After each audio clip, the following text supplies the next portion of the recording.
Buenas tardes, bienvenidos. Gracias. Good afternoon, everyone, and welcome. And thank you for joining us at Climate for Recovery, Creating Green Economies for Sustainable Growth.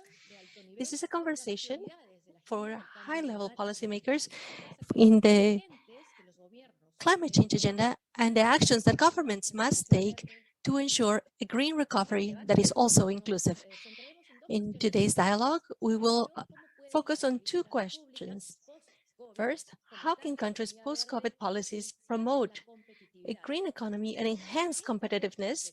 And what finances strategies are governments implementing to meet their climate commitments? This is a virtual meeting organized by the World Bank along with our ally, Let's LAC, a network of organizations and individuals that work for sustainable growth and that is resilient to climate change. I am Josefina Townsend, a Peruvian journalist, and it's a pleasure to be with you and host this exchange of ideas. Jaime Jaramillo is our moderator today. Carlos Felipe will talk in 2 rounds of questions in our panel, and we'll also share an interview to a climate change activist as well as gender activist. And here we have with us Andrea Mesa Murillo, the Minister of Environment and Energy from Costa Rica, Oscar Llamosas, the Minister of Finance from Paraguay, Alejandra Botero, Director of National Planning Department from Colombia, and Gabriel Quijandría, the IUCN South American Regional Director, and Julieta Martinez, the founder of Tremendas and co-founder of Latinas for Climate. Latina has talked previously with Mr. Jaramillo, and so we will share the video shortly. But first, we will pass the mic to Carlos Felipe Jaramillo, who will be asking the questions from our panelists. Thank you and welcome. Good morning, Josefina, and welcome everyone. And thank you, Minister Mesa, Minister Llamosas, Director Alejandra Botero, and Director Gabriel Quijandría for agreeing to join us and be part of this important conversation for Latin America and the Caribbean. We would like to have an exchange of ideas and experiences as to how we can promote and work on a climate change agenda and have this basis of growth at medium and long term. And we are just a few days away from the summit in Glasgow, the COP26. And I think this makes this a timely conversation. The World Bank has been supporting countries in our region and nearly $29 billion have been used for financing since the beginning of the pandemic, used for investment in adaptation to climate change, but also to help countries adopt a growth that emits less carbon dioxide and also generates more employment and provides services for all, but especially to vulnerable populations. We believe this is extremely important because as we recover from this crisis that we have gone through during this pandemic, we believe that this is an important moment to focus on the opportunities so that we don't return to models from the past, but instead use this as an opportunity in our region to invest in a future that is greener. So I would like to begin with a question for Minister Andrea. But first of all, I would like to congratulate the Minister because we know that Costa Rica has received the Earthshot Award for their work with nature and biodiversity conservation. So we believe that that's something that should be highlighted. And Costa Rica is undoubtedly a prime example as a pioneering country when it comes to investing on a green economy and in the preservation of and conservancy of nature and finding a way to find a pattern of development that is more sustainable. Minister, I would like to know, first, what do you believe corresponds to that great leadership and that early initiative that Costa Rica has had in investing on a green economy? And what are the challenges and how do you think Costa Rica will be working to keep their commitments to decarbonization? Thank you very much, Carlos Felipe, and hello to all the panelists. It is an honor to be here with you. We are very happy for this country is a word, and it has been many years in which we have been working in a certain type of investments in this natural capital, and I believe this recognition is important because this is not an obstacle, but rather it is our heritage, something that helps us have a new economy. And I believe that is part of the focus we have in our country to understand decarbonization now and to also to understand the solutions that we find in nature as a model for our development. It's not nature versus development, but rather development that can help improve the efficiency and competitiveness that will allow us to face new challenges.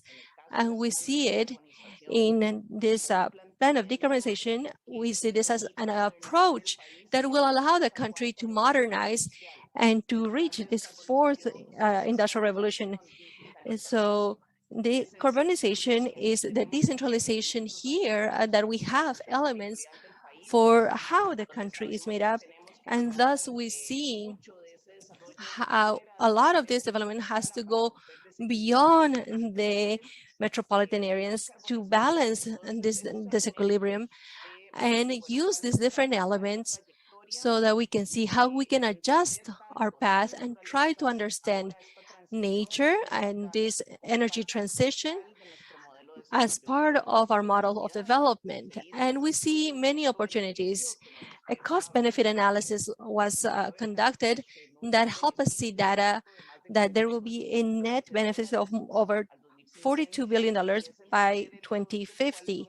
And so we must try to understand what are these key investments that we must make in different sectors to improve efficiency, generate employment, but at the same time have our goals aligned with the Paris Agreement. And thus we have to see these opportunities and be consistent. It's not one thing versus the other. Instead, see what opportunities this transition will bring us and this model of decarbonization so that we can generate employment, improve efficiency. And when we focus on agriculture, for example, we always talk about agriculture and precision and how we can improve the efficiency schemes to have growth in a smaller plots of land, but also to provide a solution that is focused on nature. Based on these different perspectives, that is what we are investing on. And I believe that is what has caused and how things are being worked on at this time. And we must see what are the key investments with very tight budgets, as we all know, in these countries of our region. And thus we have to prioritize, for example, electric transportation, or perhaps smart agriculture, and see how we can continue to have an energy grid that has renewables as part of the production, and how we can invest in the future in the way that we understand the visioning as a green and blue economy, because we must focus in the ocean as another key component. So that is the whole package that we must focus on and see this investment as our model for development and try to identify investments that will generate employment, help us break up these imbalances, structural efficiencies in our cities and how they're built and how they generate pollution, but also meet our commitments with the Paris Agreement. Thank you very much. that is quite interesting. Now I would like to go from Andrea, who focuses on the environment, to a finance minister, Oscar Llamusas from Paraguay. Minister,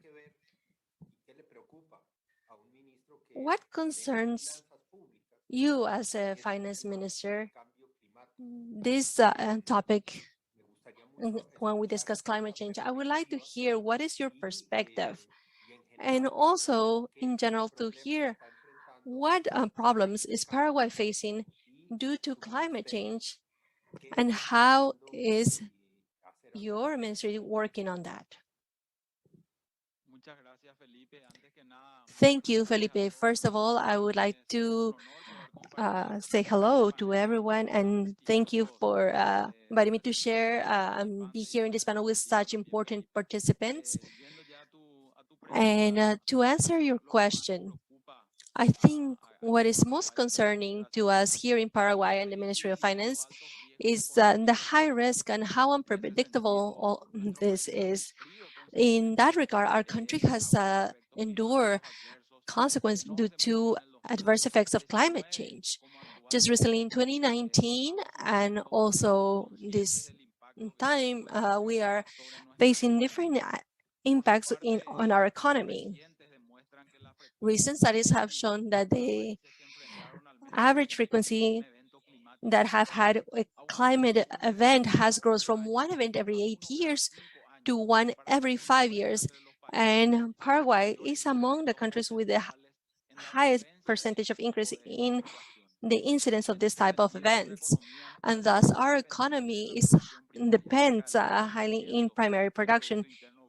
Nearly 100% of our internal production is based on that. And so it is greatly affected by this climate change incident. And so it affects the agriculture in many cases, or a low production because we have rivers that are not receiving enough water. And so we have 8.8% is how much water our rivers are not producing. And so this is an indirect effect that on other sectors such as industry and transportation, and this was affected up to 40%. And so we have to try to manage this.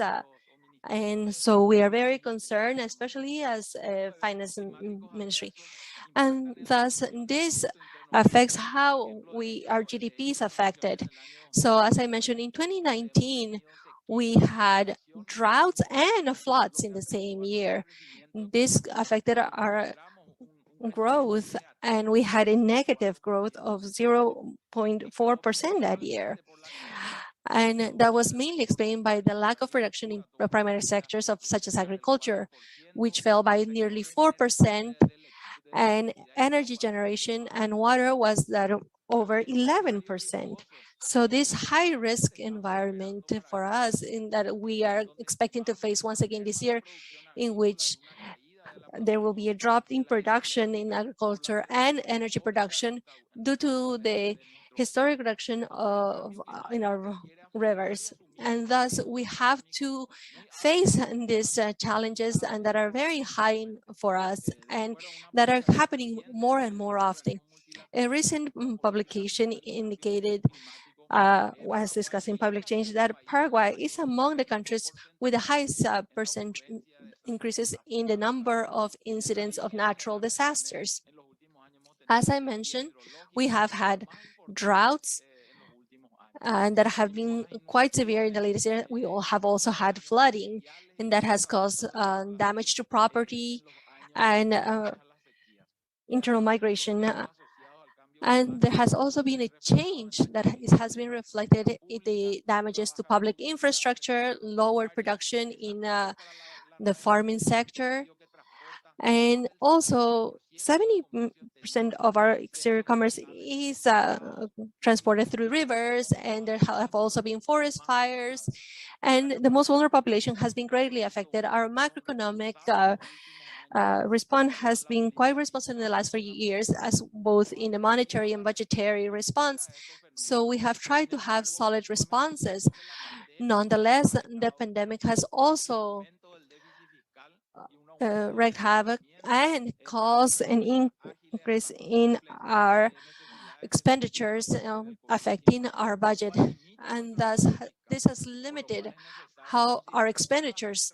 And thus, we have to consider new strategies to, in one hand, focus on public expenditure, but also taxation. But as we try to foster in private investment, governments must try to improve the quality of the projects, prioritize the sectors that generate employment, reduce inequity, and support transition to decarbonization in the economies, and to try to increase the adaptive capabilities when faced with climate change.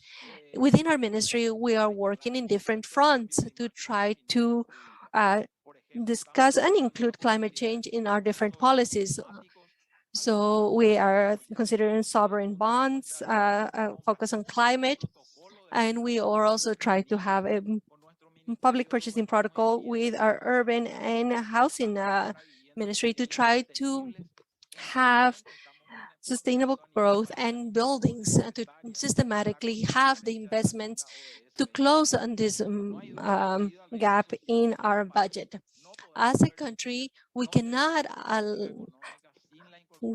go forward without a policy that includes climate change because of the severely adverse effect that this has caused our countries. Thank you very much, Minister Llamosas. Now, I would like to go to Colombia, and Director Alejandra Botero from the National Planning Department has an enviable position because she is working in an aspect that focuses on public policy and economy. And so I would like to ask you, Alejandra, now that you have been working in the last few months in a plan to recover from this great crisis caused by COVID and the pandemic, to what extent has the policy discussions considered green or climate-oriented elements as a driver of development for a greener future in Colombia? Thank you very much. Thank you for your introduction. It's a pleasure to be here, and my regards to everyone here in the panel. Yes, we as a government, since 2018, when our administration began, President Duque has focused on environmental policies because this is a national plan focused on 4 years that began in 2018. So what happens? The pandemic begins, and of course, we were expecting growth, but we had a drop of 6 to 8%, which has been the worst drop in the last 100 years. We were greatly affected in the first 2 months, and so we had to have a plan to immediately protect the most vulnerable population and to reactivate our economy in the long term. And thus, this has allowed us to consolidate this plan of energy transition and environmental protection with focusing on both in the medium and long term, facing the COP26 dialogue, the commitments with the Paris Agreement, and seeing that how Colombia can have these environmental laws, public policies, and regulations to be able to implement these policies. And in terms of financing, which is quite stable, focusing in the short, medium, and long term. When we talk about the medium term, going towards 2030, we have ambitious goals, such as, for example, achieve a 50% ambition of greenhouse emission. And so we would like to focus on the economy, have 0% deforestation. And going back towards your questions, what have we done to focus on the economy, and what we have achieved is to have a plan is greatly ambitious and to tried to focus 137 billion pesos in investment, which is 0.5% of our GDP, and focuses in every single sector. This is 141 plans of action, focusing on health, employment and green growth, poverty, and construction of peace and prosperity. I think what's most important in this document is that the roadmap that transversely the climate and is included, for example, in this reactivation infrastructure, we are prioritizing 25 projects that are strategic for renewable energy, 9 projects that are for wind power. We also have projects for different transmissions, and we have 6.18 billion investment. So what are we focusing on? This document is an ecological document focusing on the long term, and we see in which the energy is focused throughout all the different sectors as well. The environmental focus is there. And so we're trying to drive this a change in energy because, as the Minister of Paraguay was saying, we are depending greatly in fossil fuels. It's nearly 8% of our budgetary income. And so we have to see how towards the end of last year, we also tried to incorporate in this document and try to provide support in the environmental policies that must be strengthened. So we have additional laws that have been implemented. And so we have tried to combat deforestation. That's something that also happened in 2019. And we have enacted key laws to help protect the environment. One is the law of energy transition that was enacted this year. And so we try to focus on the diversification of our energy grid that is so greatly needed. And the other one is the environmental crime law. And so we want to have this incentive of the carrot and then the stick to battle the deforestation. Colombia has 10% of the world's biodiversity, but only 1% of the territory. So we have to try to meet our environmental goals in this way. And so we also have a bill that is before Congress and that focuses on climate change. And that's what will allow us to meet our 2030 goals of zero deforestation, a reduction of greenhouse emission and black carbon, and try to help our GDP by a growth of 10% with green energy. And through these laws, through different instruments of financing, we will be able to have a good proposal for COP26 and have this integral policy to focus on climate change and to protect our assets. And this will be our flagship policy in the next and coming years. Thank you, Alejandra, for your response. And now we would like to go and focus in these laws in the focus on climate change in the next few weeks. Now I would like to speak with Director Andrea, who was also Minister of Environment in Peru, but is currently working for the IUCN, which is an environmental organization that is working in an environmental ministry. And Gabriela, I would like to ask you, what is your message for the region in regards to climate change? And why is this message important? And anything that you believe should be shared as an environmental minister? Thank you, Carlos, for inviting me to join you here today. I think that there are two main messages. One, climate action must be based on a policy made by non-public entities with businesses, communities, a person who is working perhaps in the agriculture, in the Amazon area, for example. Thus, we must try to focus from public perspective that we must be clear in our messaging, aligned to generate the conditions so that the businessmen may decide install a solar panel instead of focusing on and investing on diesel, so that this person here that is far and distant in the Amazon will try to preserve the tree or the tree coverage instead of using it to grow beans or corn.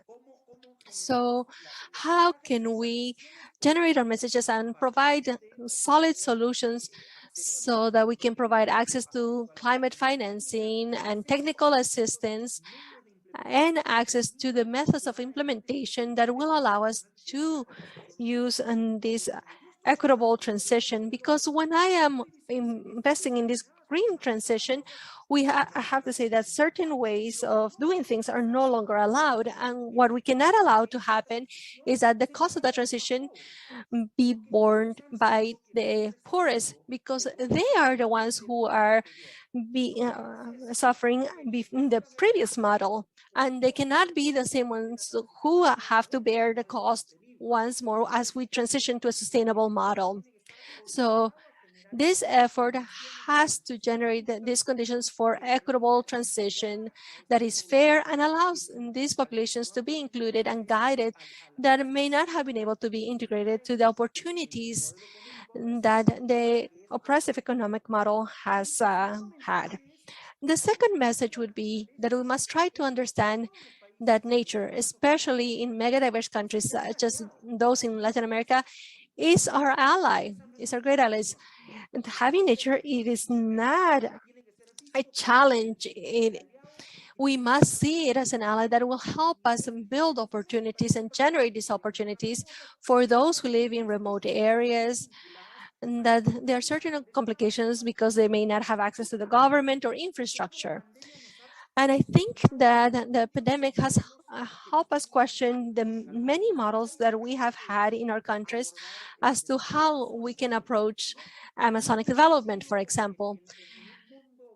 So in a post-COVID world, should we focus in these great highways within the years of framework? Perhaps some of them, but there are several of them that probably should be replaced or perhaps rethought as to what is it that an entrepreneur in the Amazon needs do they need a highway, or do they need a high-speed internet to be able to have access to financial transaction without having to travel 2 days in a boat to cash a check in the national bank or something like that, and maybe even catch COVID in that city because they're going to a place far from home. So we have to think outside the box. And as Minister Mesa was talking about different measures that have been identified, we must focus and seeing is studying in that $40 million in potential benefits in the investment of carbon neutrality. And so we have to see how we can work. And there's different agendas of diversity and the desertification. So when we're working in conservation or planting a new tree in a particular area, which of the agendas for the UN? Perhaps you will think that is all of them. This separation that we are focusing between different communities and focus on the climate, as I'm talking on the diversity, I'm now going to work with you. It makes no sense when we are focused on the local environment. All of these problems are all interconnected once more. The nature is our ally. Thank you very much. Thank you very much, Gabriel, and thank you all for this first round. Before we continue with this dialogue, I would like to invite you to listen to Julieta Martinez.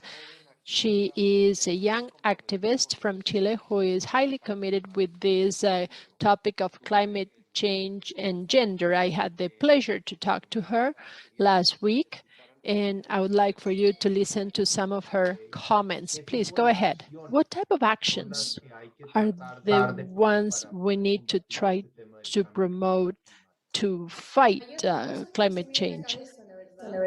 I can think of many things, but before we get to action, we need to discuss several topics that are key. On the one hand, it is difficult for us to talk about the multi-stakeholder or the multi-sectoral work, that is to say, to work together to address the crisis with all of the sectors of society, so that we are not just focusing on civil society agenda, private sector, public sector agendas. So we need to sit at the table with all of the sectors of society, with different representatives, so that we can have a conversation. Because to be honest, I'm only 18 years old. I have my whole life ahead of me. But at least what I see in my country, in Chile, we are going through an incredible change, and this is the same that affects the whole world. We're going through a pandemic, which is a very deep crisis, but this is a society that does not have a dialogue, that we do need to sit at the table to address these topics without polarizing our discussion. On the other hand, I think that we need to work with various sectors. This is an intersectoral job. On the one hand, we have climate change. This is a significant topic, but this crisis will have a different impact on us depending on the context and our situation. It is quite different for a person who lives in a rural area from the one that lives in an urban area, whether we are talking about indigenous populations, we're talking about different types of population, and whether that youth is, whether the person is young, or we're talking about the elderly. So we have different topics to take into account that will make a difference when we need to express our ambitions that also need to be effective. And on the other hand, I think that we think, for example, of COP26 that will be coming up.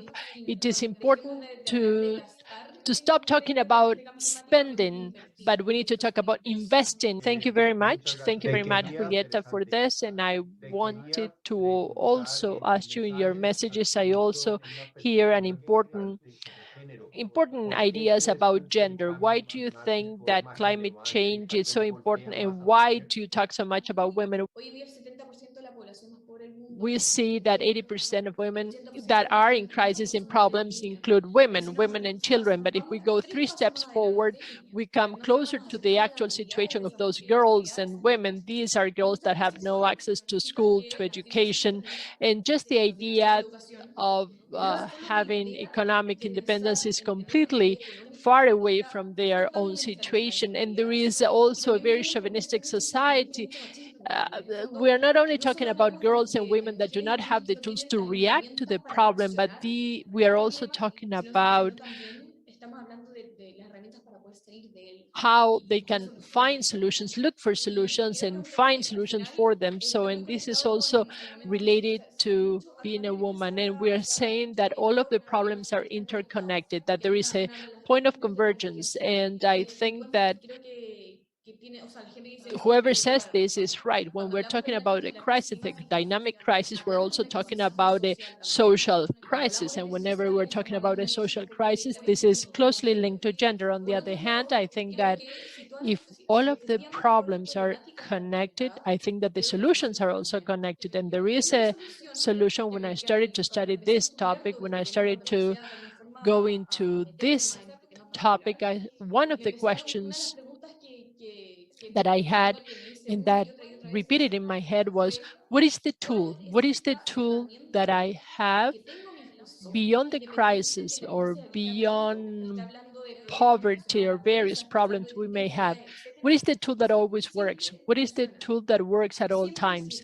And I realized that the answer was closer and than what I thought, and it is education. I said this before, and I say it now. Education also allows to change the world into a better world, and a person that is informed, that is educated, has the opportunity to share an opinion, has the opportunity to participate, and also to become a person who works in the social sector.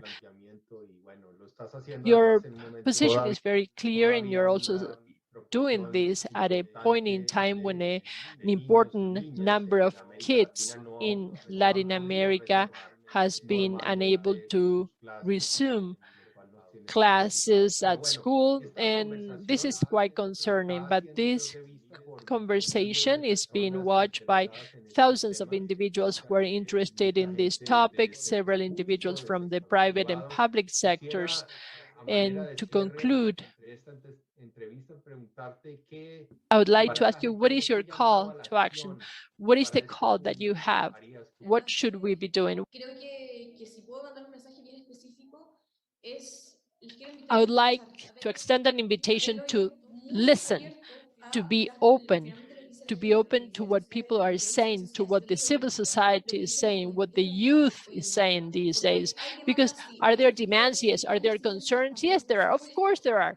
But finally, we cannot just stay at the level of the banners and the street. We need to move into action. And if we're given this space, or better, if we create our own spaces to have a dialogue and finally move forward with this agenda, we will be able to introduce the climate change that we are hoping to introduce. I know that sometimes we are fearful, or it is a complicated situation that will not change overnight, but it is possible and there is hope. And I am saying this with respect, but this is a demand. We need to see change. We need to see new actions, because we will also be acting. Thank you very much for this conversation.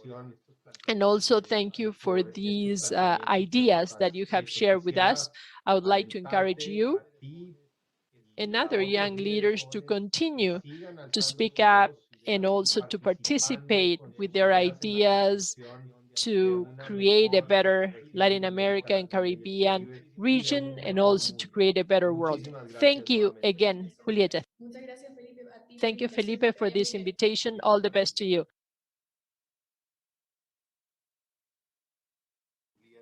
I'd like to thank you for listening to Julieta. As I imagine you already know, young people such as Julieta, only 18-year-olds, are a source of inspiration. And she also shows us that the people in the Caribbean and Latin America are highly committed with the environment, and they would like to change climate change. And that's why we all have to work here. And now I would like to move on to the second round of our conversation, and I would like to go back to Minister Andrea Mesa from Costa Rica. Minister Mesa, there is something that is highly discussed, and it has to do with carbon trade. Carbon trade as an instrument that helps countries make investments and also to attain financing for the investments they need to conduct. And Costa Rica has been a pioneer country, and they continue to participate in carbon trade locally and internationally. For those in our audience that are not experts and who do not know what carbon trade is and how Costa Rica is using it, why is it that Costa Rica is working on this? What is the benefit that they are receiving from this? And also, what has been the experience so far and plans for the future, Andrea? Thank you, Carlos Felipe. Let me see. I think that this is one of those ways in which we were able to make some progress to give some value to those ecosystems. At the outset, we were only talking about forests and the services from forests, and this is evolving now into more of an ecosystemic view, and this is what for many of us is the right way. As my good friend Gabriel just mentioned, this systemic approach, this interrelation is important. This is not just the forest as a marvelous structure that creates carbon, but we have several services that are created at the level of the forest to be offered to global and local societies. So what is our situation? We had some situations, and prior to the Paris Agreement, we did not have any commitments for the emission reduction, and now all of the countries have a commitment to reduce emissions. So we are migrating, and sometimes we like it better when we are talking about, for example, about performance payments or result-based payment. So, and I think that this is very nice, because in our national accounting, we can also use those effects that we see from the carbon cycle. We also hear very interesting world discussions. And here, for example, at the political level, we talk about the importance of not looking at seeing nature as the cheap, inexpensive answer. So how much is it to buy a ton of carbon? So there is a standard of $5 a ton of carbon when we have other projects for emission reduction that may get to $80, $70 a ton of carbon. So I think that it is important to understand that we are not going to reach the goals in the Paris Agreement if we do not do it by protecting many of our ecosystems.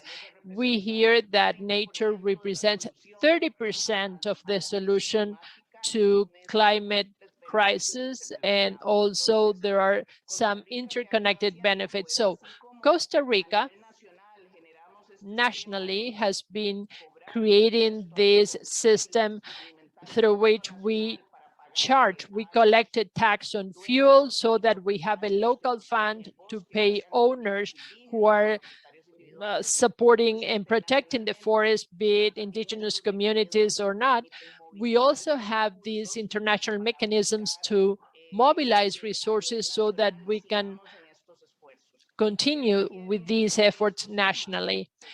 So what do we need here? If we are going to generate, for example, carbon credits, we need to be very careful with transparency and traceability regimes. For example, in our case, we have made great progress in the metrics area. Also, we need to use technology to be cost effective for monitoring. And also we need to make progress with these systems because the challenge is significant. The transition and this transition process into ecological or green ethics will require trillions of dollars. And oftentimes those are instruments that would allow us to make progress, to give recognition, give value to this asset that we have in nature, and try to find new systems to protect it. Thank you very much, Andrea. Let's move on to Paraguay. Minister Oscar, you mentioned the very significant challenges facing Paraguay with climate change. And these significant challenges for the future, we have heard what you said, we need very important investments. So the Minister of Finance has the responsibility to mobilize resources. So what is your view in terms of the challenge that Paraguay is facing? I don't know if there are any alternatives to financing in what Andrea mentioned, trade, carbon trade, and other sources of financing nationally and internationally. What is your view about this situation for a country such as Paraguay? Thank you very much, Felipe. Before addressing your question, I would like to mention that based on the studies that we have conducted in our country, mainly through our Ministry of the Environment and also within the framework of the nationally determined contributions, the productive sector is implementing various practices to attain 20% reduction of greenhouse gas emissions by 2030 as compared to the reference line or the baseline. And the public sector is also supporting all of these initiatives through the proper regulations and also creating conditions for these practices to be accepted and implemented. Transition to a low carbon emitting economy also implies that we need to have proper technologies such as power-based technology that is clean, abundant, and at low cost. But this is also subject to the price of electrical vehicles to be lower so that we can have a large-scale adoption. It is important also that in order to foster the use of these vehicles, we also have several regulations that provide for tax benefits for hybrid vehicles and electrical vehicles. And also this is a we also have very important sources of renewable energy for the country that are also strategic, and we also have regulations that establish tax incentive for producers and importers of technology for their use and manufacturing. We also have a legal framework for the investment in renewable energies, and this is part of the law on transportation and power that has already been regulated by the executive. So as part of these regulations, we include integration and supplementation policies, regional power regulations towards sustainable growth. In terms of adaptation to climate change, the state plays a key role by implementing in their development plans adaptation methods and also measures to facilitate access to the financing of options that better support vulnerable populations. We have limited resources, and also we have a responsible fiscal policy, so we cannot be having too much of a debt.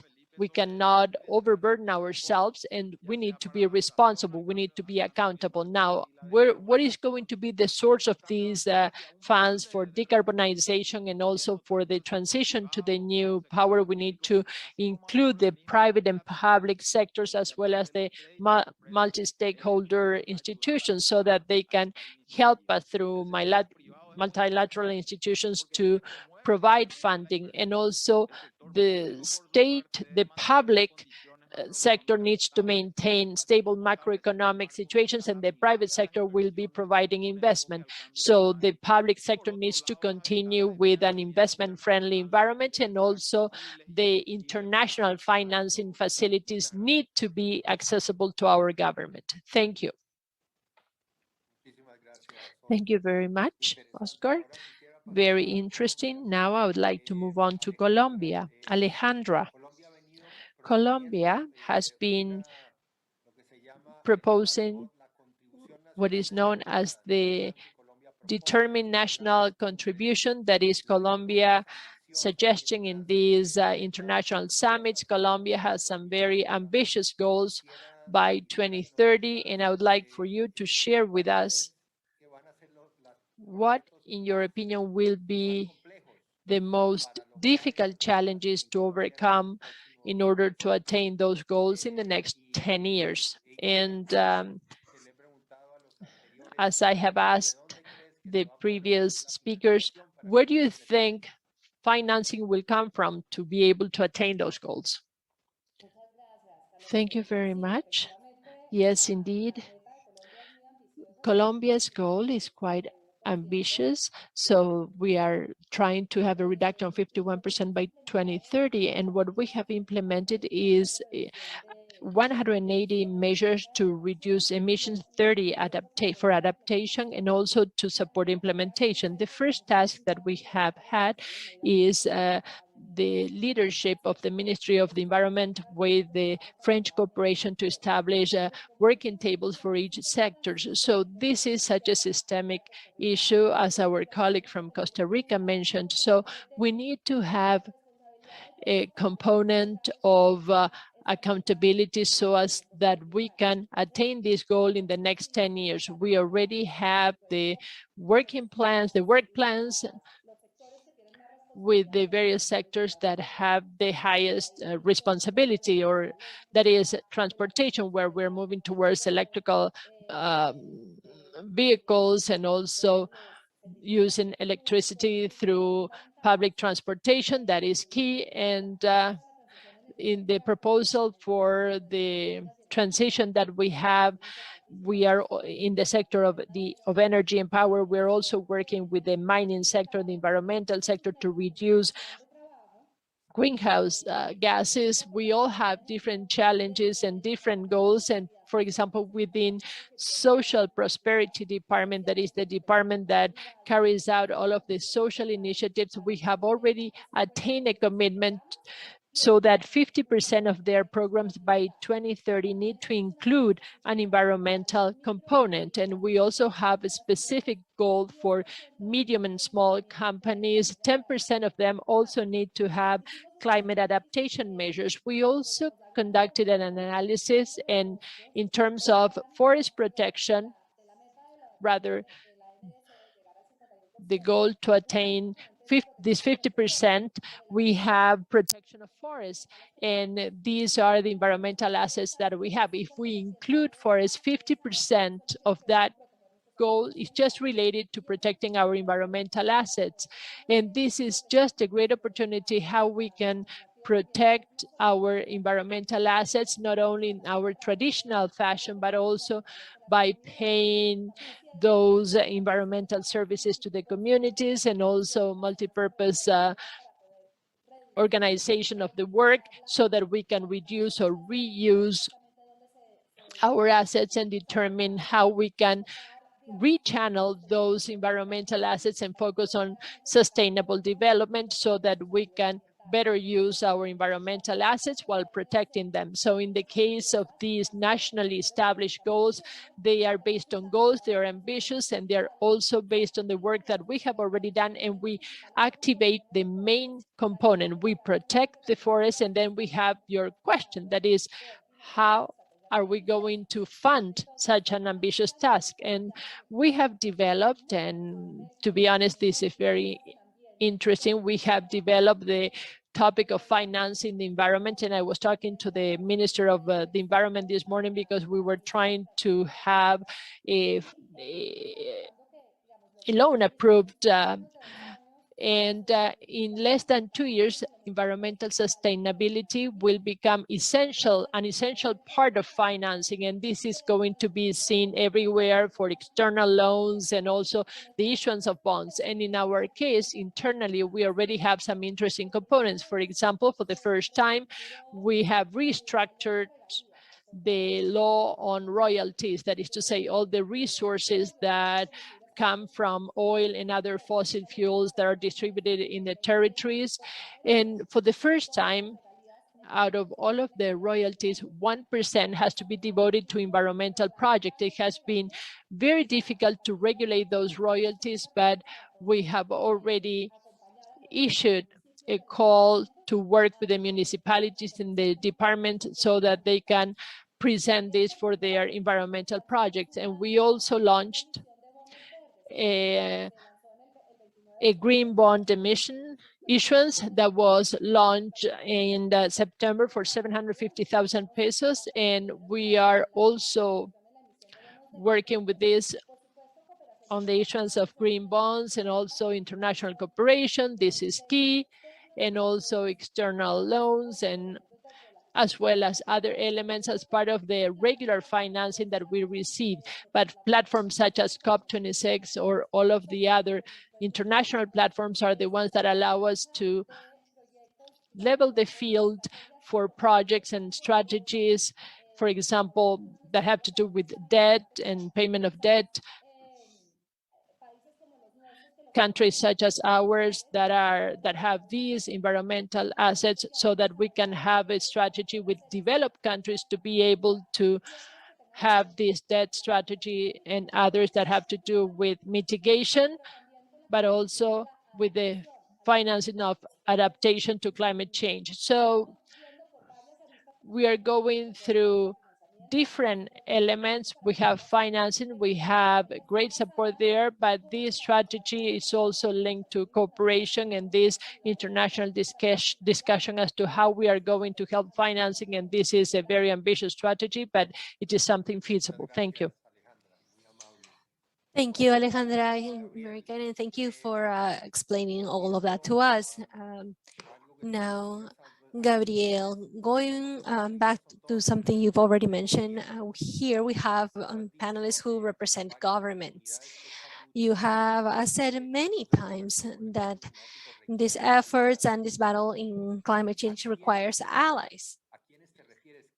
Who are you talking about? What are the important coalitions that we must have in this battle of climate change?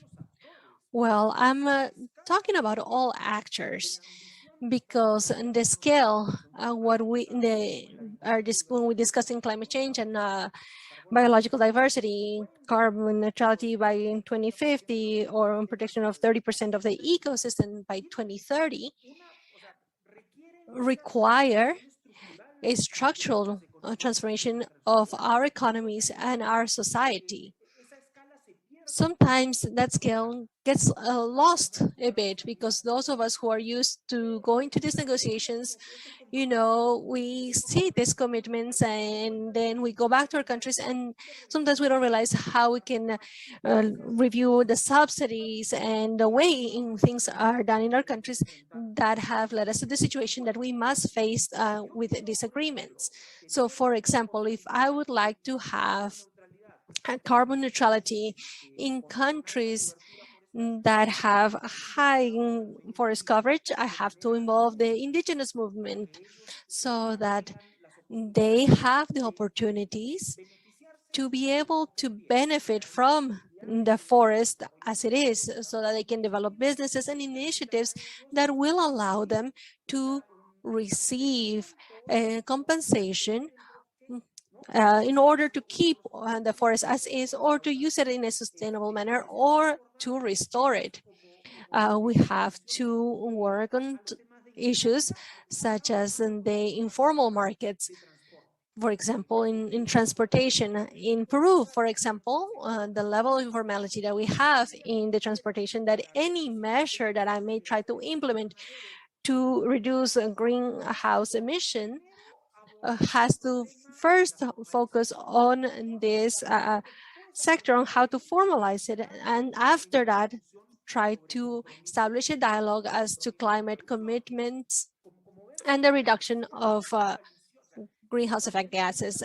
And so these coalitions have to be established and align their perspectives, and we have to be able to try to join interests. Sometimes they're different, sometimes different of different of opposing actors, because we have to focus in a scale that will ensure that all of us are involved.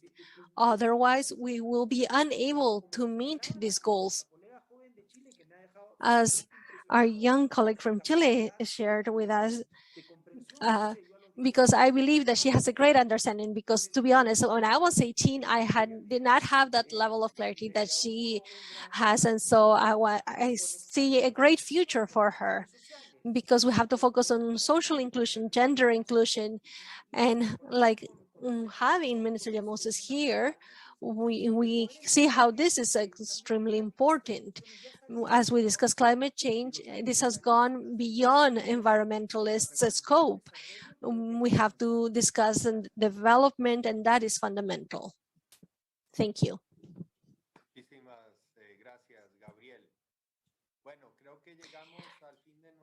Thank you, Gabriel. I think our dialogue has concluded. I want to thank all of you for your participation and your comments. We are a few days away from COP26 in Glasgow, and the countries are facing a great challenge to set goals for decarbonization, and their commitments to improve their commitments to better manage climate change uh, and to receive better and work on better mechanisms for financing. So I think that it's important what we have heard from our panelists here today, and this will help us to better understand the issues faced by the countries and have a shared vision, because I believe that the region as a whole is facing similar problems when dealing with climate change. Personally, I believe that as we overcome this crisis caused by the pandemic, has opened up opportunities. And this is a good opportunity for the investments to open up new paths towards a green investment, and is kinder and gentler to the environment. So thank you once more to Andrea Mesa from Costa Rica, Minister Oscar Llamosa from Paraguay, Director Alejandra Botero from Colombia, and Director Gabriel Quijandría from the IUCN, and ex-Minister of Environment of Peru. So thank you for sharing your experience. Josefina, back to you. Thank you, Carlos Felipe. We want to thank our audience who has joined us. And we want to remind you that you can continue with this conversation on Twitter at Banco Mundial LAC. Thank you very much.